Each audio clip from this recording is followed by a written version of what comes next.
एक दिनचर्या कोई पकड़ लीजिए, एक आज्ञा पालन कीजिए। अगर 100 आज्ञा ना पालन करने की सामर्थ्य आ जाए तो बताना, एक कोई आज्ञा पालन कर लीजिए, वो 100 आज्ञा पालन, और एक आज्ञा उल्लंघन कर दीजिए, 100 आज्ञाओं से आपको नीचे गिरा देंगे। एक दिनचर्या पालन कर लीजिए, आप अपने मन को आज्ञा पर लगा दीजिए, एक दिनचर्या पालन कर लीजिए। कौन सी दिनचर्या ऐसी कठिन है जो आप पालन नहीं कर सकते? मैंने एक यूरोप का आदमी था, वो बहुत अमीर था। वो मरते समय घर वालों को कहा कि मैं एक वसीयत लिखा है, वो मुझे पढ़ने को मिली उस दिन। पूज्य नारायण स्वामी जी कह रहे हैं, उसमें कोई रुपया पैसा की वसीयत नहीं थी। उसने एक बहुत मोटे अक्षरों में शब्द पूरा खाली, पूरी डायरी खाली, केवल एक शब्द, और कहा मैं ये वसीयत आप लोगों को लिखकर, time is money in the world. सही शब्द है कि गलत है? वो वर्ड होगा, हाँ, क्योंकि ज्यादा पढ़े लिखे। Time is money in the world. दुनिया में सबसे बड़ी संपत्ति समय है। दुनिया में सबसे बड़ी संपत्ति समय है। जब से मैंने ये पढ़ा तो इस दास ने समय की सदैव कद्र की है, हर समय को सार्थक किया है। या निरर्थक करने में समय की सार्थकता समझ रहे हैं। निरर्थक सोना, निरर्थक बातें करना, बिना भजन के जो सेकंड गया व्यर्थ गया। बहुत सुंदर बात है, जिसने समय की कीमत पहचान ली वो सबसे बड़ा संपत्तिवान। Time is money in the world. संसार में समय ही सबसे बड़ी संपत्ति है। समय की सदुपयोग वृत्ति, राधा राधा राधा राधा, इसको पाबंदी में बांधिए, तुम्हारा लोक परलोक दोनों सुधर जाएगा। समय को एक, इस समय ये, इस समय ये, इस समय ये, इस समय। परसों जब इसी का सत्संग हुआ था तो ये हुआ था कि यदि आपने किसी को 5 बजे का समय दिया तो 5 मिनट पहले पहुंच जाइए। यह साधक का लक्षण होता है। अगर 3:30 बजे से वाणी पाठ होता है तो आपको यहां 3 सवा 3 बजे ही उपस्थित हो जाना चाहिए। आप सर्वांतर्यामी भगवान के द्वारा दिया हुआ दिव्य मानव देह और दिव्य सत्संग और इसको दिव्य बनाने का अवसर खो मत। नहीं, ये सोने के लिए नहीं, ये व्यर्थ के लिए नहीं, ये मुंह दिखी करने के लिए नहीं है, ये अंता से पालन करने के लिए है।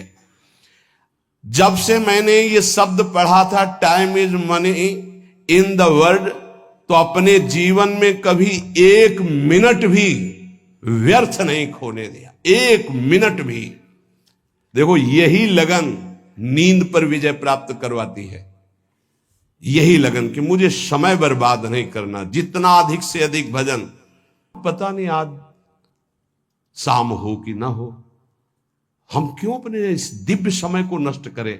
पर लोग समय कटता नहीं है, इसलिए टेलीविजन और कई कई प्रकार की बहिर्मुख वृत्तियों को स्वीकार करते हैं कि समय काटना है। बोले समय नहीं कटता। और सही पूछो तो भगवान से मनाया जाता है कि नींद ना आवे, कभी ये रात्रि ना हो, इसके लिए कि मैं रात्रि हो गई तो 10 घंटे 8 घंटे सो रहा हूं। नहीं, रात दिन भजन, जाना है यहां से। पता नहीं आप लोगों के दिमाग में है कि नहीं है। हर समय बात है कि जाना है। कोई भी मिनट आखिरी हो सकता है, बिल्कुल चलो, जाना है। फिर किस बात के लिए उदास हो जाना, निराश हो जाना। क्योंकि ये पक्का पता मुझे जाना है। कहां जाना है? लाडली जी के पास जाना है, जिनके लिए तरस रहे हैं उनके पास जाना है। तो उसमें कोई भय है क्या कि जाना? जिनके लिए हम तरस रहे, तड़प रहे, उनके पास जाना है। जहां अनंत जन्मों से बिछुड़े वहां जाना है। कोई आश्चर्य की बात है, कोई दुख की बात है, कोई घटना की बात है। और जाने का ही बुलावा है। एक माई है, भयंकर कैंसर से पीड़ित है। मुस्कुराहट के सिवा कभी हमने उसके मुख में उदासी नहीं देखी। जब प्रणाम करके बाद, बहुत कृपा है लाडली जी की, बहुत कृपा है गुरु जी की। यह जीवन है। आपके अंदर अगर थोड़ी देर सोचो कि कैंसर की रिपोर्ट आ गई, अब कैसा लगेगा? कैसा लगेगा? भाई भगवान ने हमें क्या दिया है? थोड़ी देर आंख बंद करके सोचो, यदि तुम्हारी आंखें ज्योति रहित हो जाए तो कैसा लगेगा? घबराहट पैदा हो जाएगी। आप देखो, अभी आंख बंद करो, सोचो अगर ये सदा सदा के लिए ऐसी हो गई तो भगवान ने कितनी कृपा दी। तुम सुन सकते हो, बोल सकते हो, देख सकते हो, सूंघ सकते हो, चल सकते हो, अभी स्वस्थ हो। समय की कदर करो, नहीं ये समय निकला चला जा रहा है, ये वापस नहीं आने वाला। और स्थिति ऐसी बना लो कि हर स्थिति में तुम्हारा मंजीरा बजने से रुके ना। पक्का जब भीषण कष्ट की स्थिति थी तब भी कहते थे व्हील चेयर में बैठा लो, हमारा नियम है इस समय बाहर निकलकर 4 चक्कर लगाना, आप लगाओ चक्कर। नहीं ऐसे नहीं बैठा लिया, हमारा नियम, और जो नियम है उठाओ, हमको टांग के ले चलो, हमारा शरीर का संस्कार करो, वैसा चलो टाइम बाय टाइम। ये क्यों हुआ? बचपन से इसका अभ्यास और भगवदाश्रय। इसीलिए सबसे प्रार्थना करते हैं, ये किसी एक के लिए नहीं है। व्याधि मंदिरम शरीरम व्याधि मंदिरम, कौन सा देवता प्रकट हो जाए? किडनी फेल कर, कितने प्रकार के रोग हैं भैया, और एक बार जहां रिपोर्ट आई कैंसर, खत्म खेल। भजन साधन सब खत्म, चेहरे का रंग बदल, दिल बोले ब्लॉक हो गए इस दोनों न से। अब वो परेशान है, अरे ब्लॉक नहीं, फेल हो जा पास हो जा, इसमें क्या जान। राधा राधा हर समय तैयार है, जैसे आर्मी का जवान तैयार रहता है बॉर्डर पे कि कहीं से भी गोली आ सकती है, ऐसे बिल्कुल तैयार रहो, पक्का तैयार रहो। बार बार कह रहे हैं सावधान, समय की कीमत को पहचानो, हर श्वास में राधा राधा। एक हित धाम में आए थे, बोले अब बस वृंदावन आ रहा हूं, तो अचानक श्री जी की कृपा से दृष्टि में हमका, आप जाइएगा मत, अब यहीं रहिएगा। बोले नहीं अभी कुछ बेचने को रह गया, बेच करके बस फटाक से आया। उनका पता नहीं भगवान की क्या लीला है, हमारा मन कह रहा मत जाइए।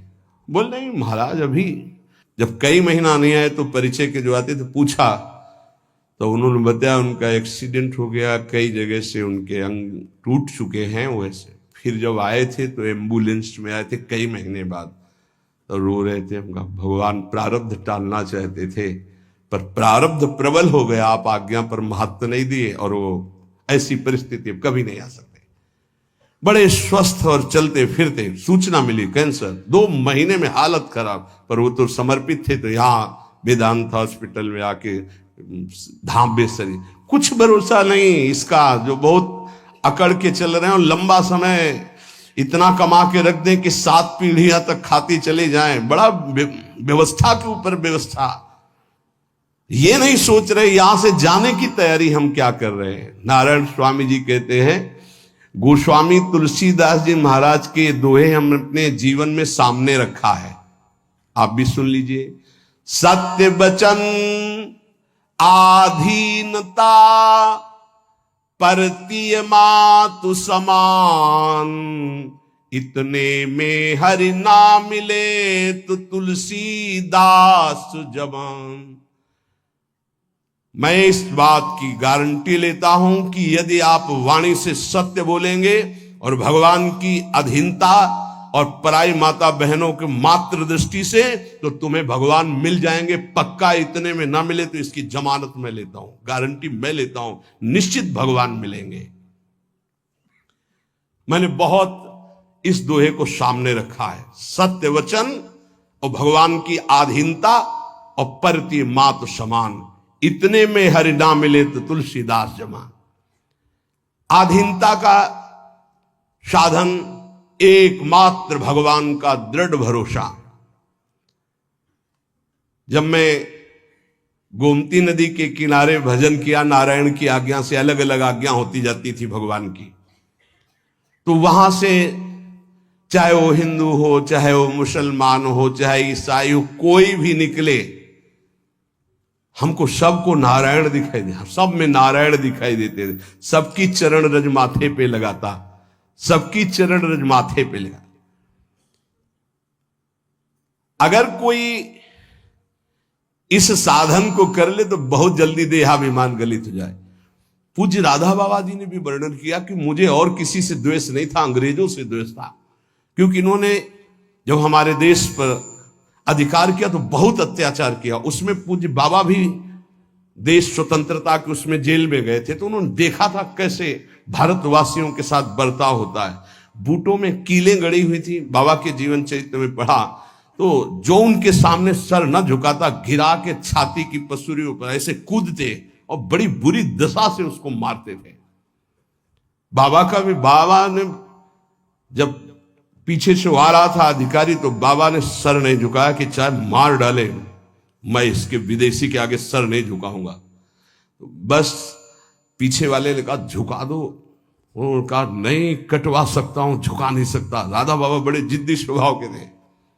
इतने में जो ही नंबर बाबा का आया वो सामने आने वाला था तो ऑफिस में कुछ ऐसा बड़ाम से हुआ, क्या हुआ भगा तो उस दिन, फिर दूसरे दिन ट्रांसफर हो गया दूसरी जेल। तो बाबा को बहुत घृणा थी, गोरा देखते ही अंदर से उनको जलन पैदा हो जाती कि हमारे हिंदुस्तानियों पर इतना अत्याचार करने वाले ये। अंदर से आया कि भगवान की प्राप्ति करनी तो अजात शत्रुता आनी चाहिए, ये ठीक नहीं। तो गंगा के किनारे घाट पे बैठ जाते और जब कोई जैसे अंग्रेज निकलता तो चरण धूलि माथे पे लगाते, वो कोई पैसा चढ़ा देता तो छोड़ के चल देते। तो एक दिन जब भगवान ने देखा कि अंग्रेजों के प्रति घृणा खत्म हो गई तो एक अंग्रेज आया और बाबा की जो भद्र करवाई हुई सर थूक दिया होगा। तो उनका गोरे ठाकुर अब ले, अब ईर्ष्या आपसे या द्वेष आपसे या घृणा नफरत नहीं हो सकती, आप ही हो। बस अंदर से वृत्ति गायब हो गई और हुआ काम हो गया, अब मुझे इसकी जरूरत नहीं।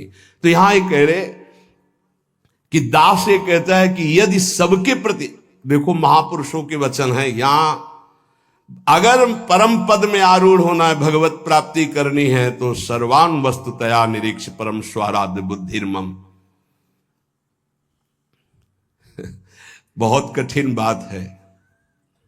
नारायण नारायण। एक बार दास से कोई बिगड़ा तो दास ने सर झुका दिया और कहा पादुका उतारो और इस पर प्रहार करो। फिर भी हे नाथ आपसे द्वेष नहीं हो सकता। कैसे कोई इन महापुरुषों को समझे। पैर का जूता निकालो और सिर को खूब पीटो, ये सिर भी आपका है, नाथ आप ही हो। ये स्थिति है, ये स्थिति है, नाथ आप ही हो। आज तक परिस्त्री को आंख उठाकर कभी काम भाव से नहीं देखा। क्या महापुरुषों ने करुणा करी कि अपनी स्थिति बताई। जब कभी मन ने साधन काल में आकर्षण किया तो हमने ऑपरेशन करके दिखाया मन को कि क्या है। चमड़े से ढका हुआ शरीर, मांस हड्डियां, मूत्र द्वार, मल भरा हुआ उदर में, फौरन मन भागा और नारायण की शरण में गया। ये क्यों लिख रहे हैं? साधकों के लिए। कभी कोई पाप कर्म, नारायण तब अज पा जा। आपसे प्रार्थना है जब आपका मन ऐसे करे तो ऑपरेशन करके मन को दिखाए कि कुछ नहीं है, व्यर्थ में क्यों समय नष्ट करोगे, क्यों हृदय मलिन करोगे। जो नियम तुम स्वयं स्वीकार किए हो या गुरुदेव ने दिए हो उसे कभी भी किसी भी स्थिति में नहीं छोड़ना चाहिए। चाहे सुखद परिस्थिति हो चाहे दुखद परिस्थिति हो, आप उपस्थित हैं उस समय। चाहे वो भजन का हो, चाहे वो सेवा का हो, चाहे वो व्यवहार का हो, आप ध्यान दीजिए आपको परमार्थिक बहुत लाभ होगा यदि आप ऐसा करेंगे। भगवान की जो इच्छा है उसमें तुम राजी होना सीख जाओ। ये बात हमने एक, जैसे वो यूरोप की उससे ऐसे हमने एक, अब हमको तो ज्यादा अंग्रेजी आती नहीं, let the will of God be done, DONE है डन। हाँ भाई हम तो ज्यादा पढ़े कि जो भगवान की इच्छा है उसमें अपनी इच्छा को मिला दो। मैंने ये सूत्र अपनी डायरी पे लिखा। हमारे यहां चतुराशी जी में, ये तो अंग्रेजी से लिखा, हिंदी से, जोई जोई प्यारो करे सोई मोहि भावे। ये सूत्र है, अगर इसको स्वीकार कर लिए, समस्त चिंताओं से मैं मुक्त हो गया इस सूत्र से। भगवान की जो इच्छा है उसमें अपनी इच्छा मिला दो। लेकिन इतना भजन होना चाहिए कि ये पता चले कि भगवान की इच्छा है कि मेरी इच्छा है। इसमें समझना ही तो सब भगवान की इच्छा मान के फिर कहेंगे कि भगवान की इच्छा के बिना पत्ता नहीं हिलता है, तो जितना पापाचरण वो सब भगवान की इच्छा से। नहीं, ऐसा नहीं। इसीलिए विवेक की आवश्यकता है, मन के संकल्प को और भगवत इच्छा को देखना। कैसे जानेंगे भगवान की इच्छा है और कैसे जानेंगे मन की इच्छा है? जो इंद्रियों की विलासता का संकल्प बना करके कार्य किया जाता है वो मन की इच्छा होती है, और जो बिना संकल्प के अकस्मात, वो भगवान की इच्छा। जैसे हम जा रहे हैं, किसी को जरा सा धक्का लगा, उसने पीट दिया हमको, ये मेरा कोई संकल्प नहीं था, या अचानक कोई ऐसी घटना घट गई, सामने वाले को दुख पहुंच गया, मेरा संकल्प नहीं था, या किसी भी तरह की कोई, वो भागवतिक होता है विधान। हम उसमें अपनी मन के संकल्प के द्वारा जो इंद्रिय जनित, वासना जनित, वो भगवान की इच्छा नहीं होती। पर इतना अंतर्मुख साधक हो तभी तो पहचान पाएगा। सारी चिंताओं से मैं मुक्त हो गया जिस दिन ये सूत्र पढ़ा। अर्थ उसका है कि भगवान की जो इच्छा है उसमें अपनी इच्छा को मिला दिया। जोई जोई प्यारो करे सोई मोहि भावे। इस दास ने देखा कि जब अपनी इच्छा भगवान की इच्छा में मिला दिया तो चराचर जगत से हमें कृपा प्राप्त होने लगी। जहां पर कृपा राम की हुई ता पर कृपा करे सब कोई।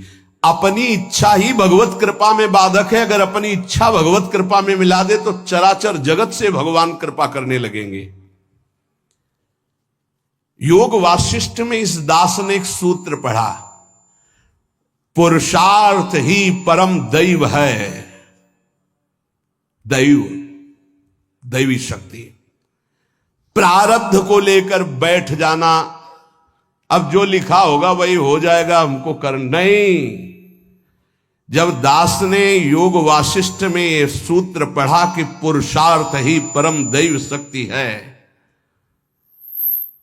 तो इस दास ने इसका अनुभव करने के लिए प्रयासशील, पुरुषार्थ ही सब कुछ है।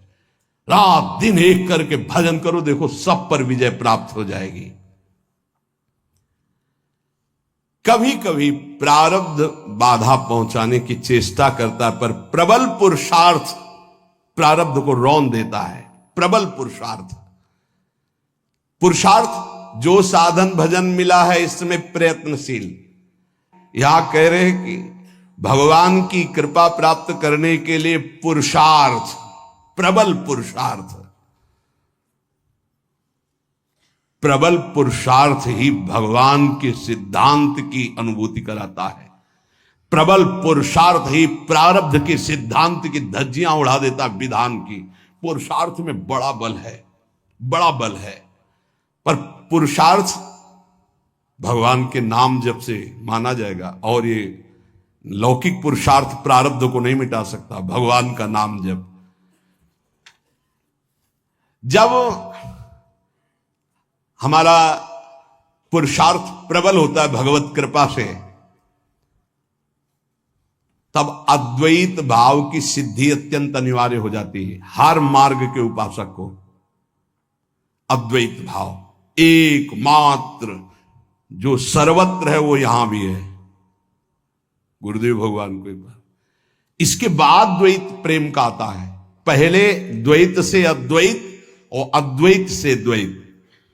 अपने इष्ट देव को सर्वत्र देखने की चेष्टा करे, किसी भी अन्य अपने इष्ट देव के नाम रूप की निंदा और हेलना ना कर दे, नहीं तो अपने इष्ट देव की भक्ति में फर्क पड़ जाएगा।